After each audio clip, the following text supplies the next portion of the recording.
ಆಚರಣೆ ಮಾಡ್ಕೊತಾ ಇದ್ದೀವಿ. ಬೆಳಿಗ್ಗೆನೇ ನಾವು ದೇವಸ್ಥಾನಕ್ಕೆ ಹೋಗಿ ನಮ್ಮ ವಿಶೇಷ ಸೈಲಾನಿ ದರ್ಗಾದಲ್ಲಿ ದರ್ಶನ ಮಾಡ್ಕೊಂಡ್ಬಂದ್ವಿ. ಈಗ ಸರಳವಾಗಿ ನಮ್ಮ ಕಚೇರಿಯಲ್ಲಿ ಆಚರಣೆ ಮಾಡ್ತಾ ಇದ್ದೀವಿ. ವರ್ಷ ನಾವು ವಿಜೃಂಭಣೆಯಿಂದ ಮಾನಸ ವೃದ್ಧಾಶ್ರಮದಲ್ಲಿ, ಮದ್ರೆಸಾಗಳಲ್ಲಿ, ಇಲ್ಲ ನಮ್ಮ ಜಿಲ್ಲಾ ಆಸ್ಪತ್ರೆಯಲ್ಲಿ ಹಣ್ಣು ಹಂಪಲು ವಿತರಣೆ ಮಾಡೋದ್ರ ಮುಖಾಂತರ ಆಚರಣೆ ಮಾಡ್ತಾ ಇದ್ದೀವಿ. ಈ ವರ್ಷ ನಾನು ಹುಟ್ಟುಹಬ್ಬ ಆಚರಣೆ ಮಾಡ್ಕೋಬಾರ್ದು ಅಂದ್ಕೊಂಡಿದ್ದೆ. ಯಾಕಂದರೆ ನಮ್ಮ ಮನೆಯಲ್ಲಿ ಒಂದು ಇಬ್ಬರು ಕಾಲ ಆಗಿದ್ದಾರೆ. ಆದ್ದರಿಂದ ನಾವು ಆಚರಣೆ ಮಾಡಬಾರ್ದು ಅಂದ್ಕೊಂಡಿದ್ವಿ.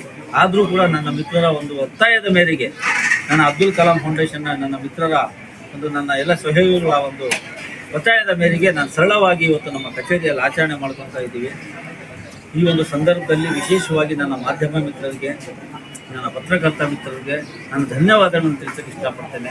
ಯಾಕಂದರೆ ನಿಮ್ಮೆಲ್ಲರ ಸಹಯೋಗದಿಂದ, ನಿಮ್ಮೆಲ್ಲರ ಆಶೀರ್ವಾದದಿಂದ ಇವತ್ತು ನಾನು ಸತತ 30 ವರ್ಷಗಳಿಂದ ಚಿಕ್ಕಬಳ್ಳಾಪುರ ಕ್ಷೇತ್ರದಲ್ಲಿ ನನ್ನ ಸಮಾಜ ಸೇವೆಯನ್ನು ಮಾಡಿಕೊಂಡು, ನಾನು ಯಾವುದೇ ಒಂದು ಕಾರ್ಯ ಮಾಡಿದ್ರೂ ಕೂಡ ಆ ಕಾರ್ಯಕ್ಕೆ ಬಂದು ನೀವೆಲ್ಲರೂ ನನ್ನ ಕಾರ್ಯಕ್ಕೆ ಒಂದು ಜಯ ಕೊಟ್ಟು ನನಗೆ ಇವತ್ತು ಇಡೀ ಚಿಕ್ಕಬಳ್ಳಾಪುರ ಜಿಲ್ಲೆಯಲ್ಲಿ ನಂದಿ ಭಾಷೆ ಯಾರು ಅಂದರೆ ಗೊತ್ತಾಗಬೇಕಂದ್ರೆ ವಿಶೇಷವಾಗಿ ನೀವು ಕಾರಣ.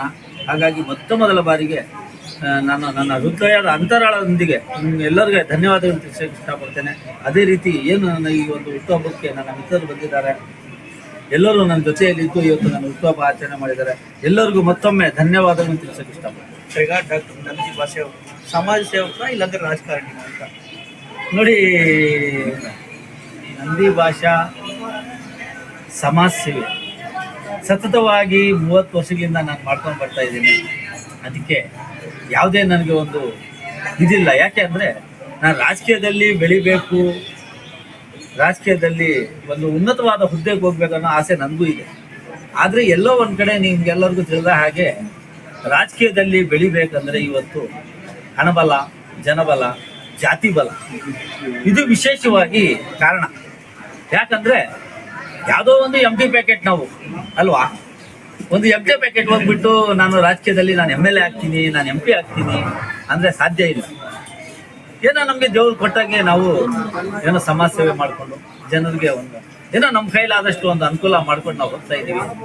ಚಿಕ್ಕಬಳ್ಳಾಪುರ ಕ್ಷೇತ್ರದಲ್ಲಿ ನೀವು ನೋಡ್ತಾ ಇರ್ಬೋದು, ಯಾವುದೇ ಒಂದು ಕ್ಷೇತ್ರದಲ್ಲಿ ನೀವು ನೋಡ್ತಾ ಇರ್ಬೋದು, ಇವತ್ತು ದುಡ್ಡು, ಜಾತಿ, ಎಲ್ಲರಿಗೆ ಜಾಸ್ತಿ ಅಂದರೆ ಜಾತಿ, ದುಡ್ಡು ಇದು ವಿಶೇಷ ಅಲ್ವಾ. ದುಡ್ಡು ಜಾತಿ ಇಲ್ಲ ಅಂದರೆ ಏನು ಮಾಡೋಕ್ಕೆ ಇಲ್ಲಿ ನಮ್ಗೇನಾಗಿದ್ರೆ ನಾವು ಅಲ್ಪಸಂಖ್ಯಾತರು, ವಿಶೇಷವಾಗಿ ಅಲ್ಪಸಂಖ್ಯಾತರಿಗೆ ಮನೆ ನೋಡಿರ್ಬೋದು ನೀವು ದಾವಣಗೆರೆಯಲ್ಲಿ ಲಾಸ್ಟ್ವರೆಗೂ ಮುಸಲ್ಮಾನ್ ಕಿ ಜೈ, ಕಾಂಗ್ರೆಸ್ ಕಿ ಜೈ, ಮುಸಲ್ಮಾನ್ ದಲ್ತ ಕಾಂಗ್ರೆಸ್ಗೂ ಅಂದರು. ಹಾತ್ ಏನು ಕೊಟ್ಟರು, ಕೈ ಕೊಟ್ಟರು ಕಾಂಗ್ರೆಸ್ ಅಲ್ವಾ. ಸಾಬ್ರಿಗೆ ಏನಿದ್ರು ಓಟ್ ಹಾಕಕ್ಕೆ ಮಾತ್ರ ಅಷ್ಟೇ. ಸಾಬ್ರಿಗೆ ಏನಿದ್ರು ಮೈಂಡ್ ಕಷ್ಟ ಏಮಿಸ್ತಾವ್, ಮೀಂಡ್ ಕಷ್ಟ ಎತ್ತೇಸ್ತಾವ್ ಅಷ್ಟೇ. ಅದಕ್ಕೆ ಬಿಟ್ಟರೆ ಏನಿಲ್ಲ. ಎಲ್ಲೋದ್ರೂ ಇವರೇ ಮಾಡ್ಬೇಕು ಸಾಬ್ರಿಗೆ.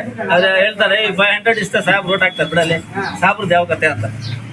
ಹಂಗಾಗ್ಬಿಟ್ಟಿದೆ ನಮ್ಮ ಅಲ್ಪಸಂಖ್ಯಾತರು. ಈ ನಮ್ಮ ಜನಕ್ಕೂ ಬುದ್ಧಿ ಬರ್ಬೇಕು. ಇವ್ರು ಹೆಂಗ್ ಗೊತ್ತಾ, ನಮ್ಮ ಜನ ಯಾವತ್ತು ನೋಡಿದ್ರು ಮೇರಾ ಕಾಂಗ್ರೆಸ್, ಮೇರಾ ಕಾಂಗ್ರೆಸ್, ಮೇರಾ ಕಾಂಗ್ರೆಸ್, ಇಂದಿರಾ ಗಾಂಧಿ ಹಮಾರ್ ನಾನಿ ಇವ್ರಂತ ಓದ್ತಾವ್ರೆ.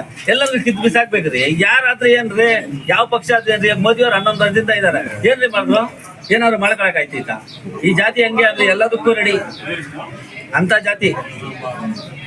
ಅದನ್ನು ಬಿಟ್ಟು ನಾನು ಸಾಬ್ರು ಕಾಂಗ್ರೆಸ್ ಬಿಟ್ರೆ ಬೇರೆ ವಿಧಿ ಇಲ್ಲ ಅಂತ ಹೇಳ್ಬಿಟ್ಟು ಮೊನ್ನೆ ಇವ್ರು ಹೇಳಿದ್ರು.